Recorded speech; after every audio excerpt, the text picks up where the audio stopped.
भक्ति दान गुरु दीजियो देवन के देवाओ।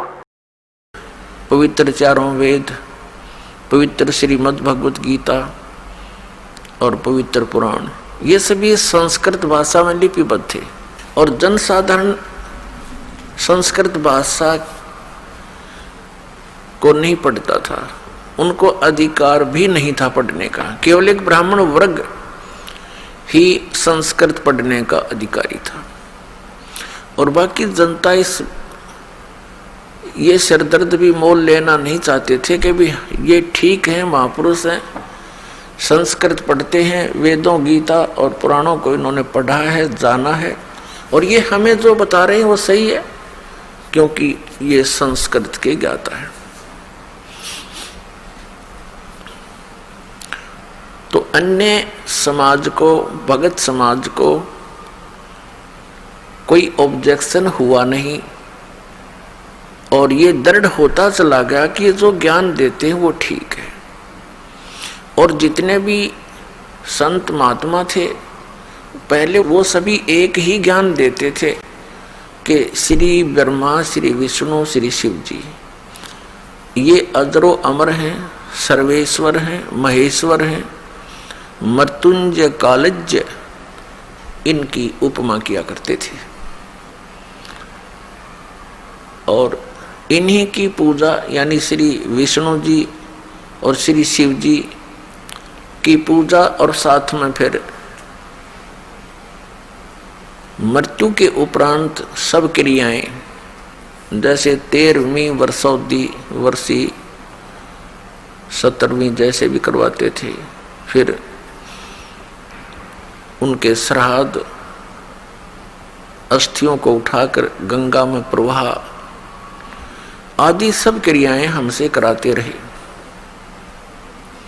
तो हमारी एक परंपरा सी बन गई और विदाउट ऑब्जेक्शन बन गई क्योंकि सभी यही क्रियाएं हम कर रहे थे और सभी महापुरुष जो भी प्रवचन करता थे, सत्संग किया करते थे, इन्हीं की, सुदामा और श्री कृष्ण जी की, श्री राम और भीलनी की और रावण के वध की, कंस के वध की, ये कथाएं हमें सुनाया करते थे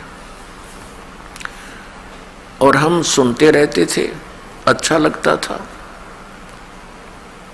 और हमने यही मान रखा था कि सब ज्ञान जो ये बता रहे हैं महापुरुष ये सदग्रंथों से ही बता रहे हैं।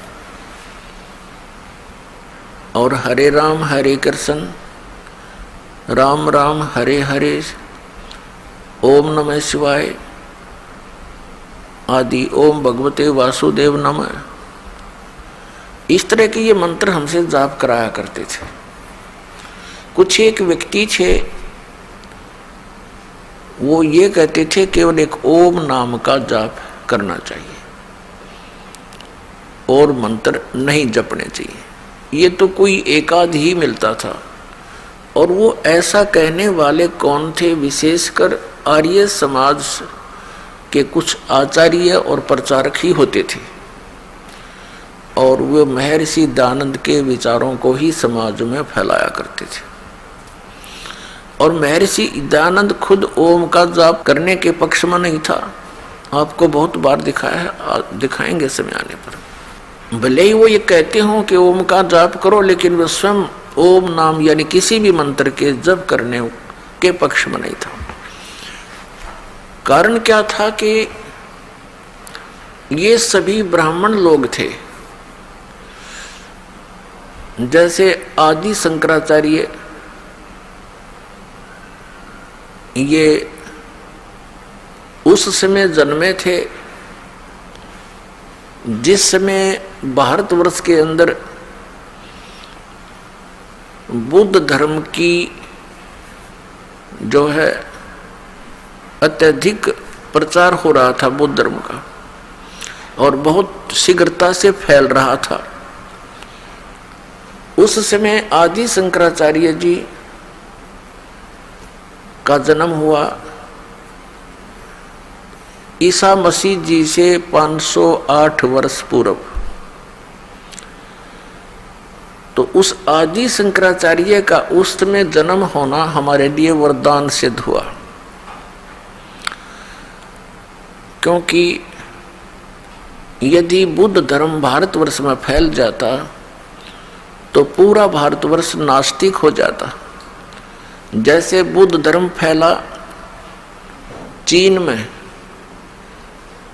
आज देख रहे हैं कि चीन में कोई राम नाम परमात्मा को याद करने वाला प्राणी शायद ही कोई हो।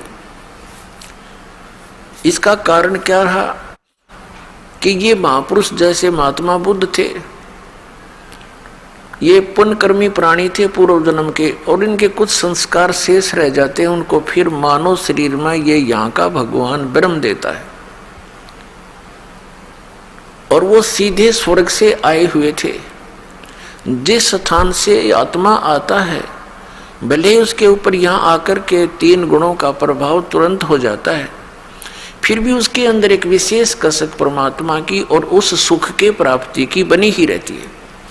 इस आधार से उसने घर त्याग दिया महात्मा बुद्ध ने, और बिहार के अंदर गया शहर के पास एक वट वृक्ष के नीचे उसने बैठकर परमात्मा पाने की मनमुखी साधनाएं शुरू कर दी। हठ योग, निराहार रहकर बैठ गया।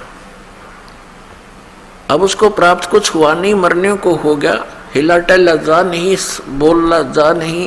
बोला भी नहीं जा रहा था।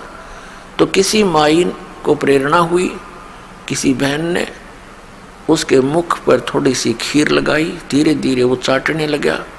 तीसरे चौथे दिन उसने आंखें खोल ली और उठ के फिर प्रचारक बन गया और विधान बना दिया कि starvation could not lead to salvation. व्रत रखने से, भूखा मरने से भगवान प्राप्ति नहीं हो सकती, आत्म कल्याण नहीं।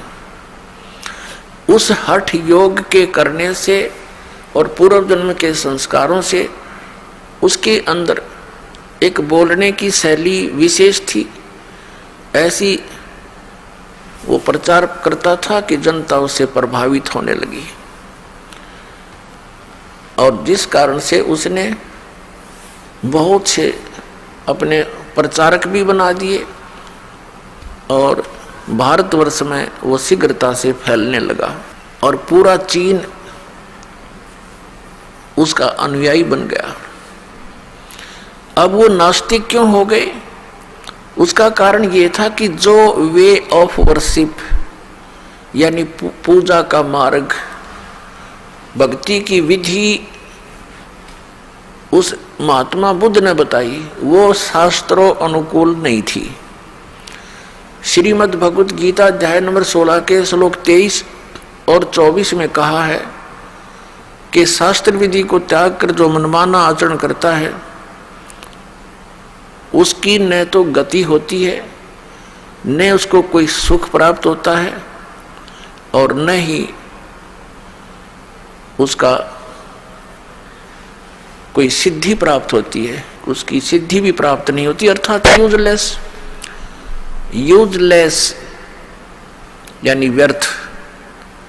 यही कारण रहा महात्मा बुद्ध जी ने अपने मनमाना आचरण वो पाखंड मत चला दिया, और यही काल चाहता है कि कोई भी पुण्यात्मा उसके फंस जाता है, उसको अपना प्रचारक बना करके उसी की कमाई को, उसी की सिद्धियों को नष्ट करवा देता है और पूरे उनके अनुयायियों को मिसगाइड करवा कर ये निश्चिंत हो जाता है कि वे गए काम तय।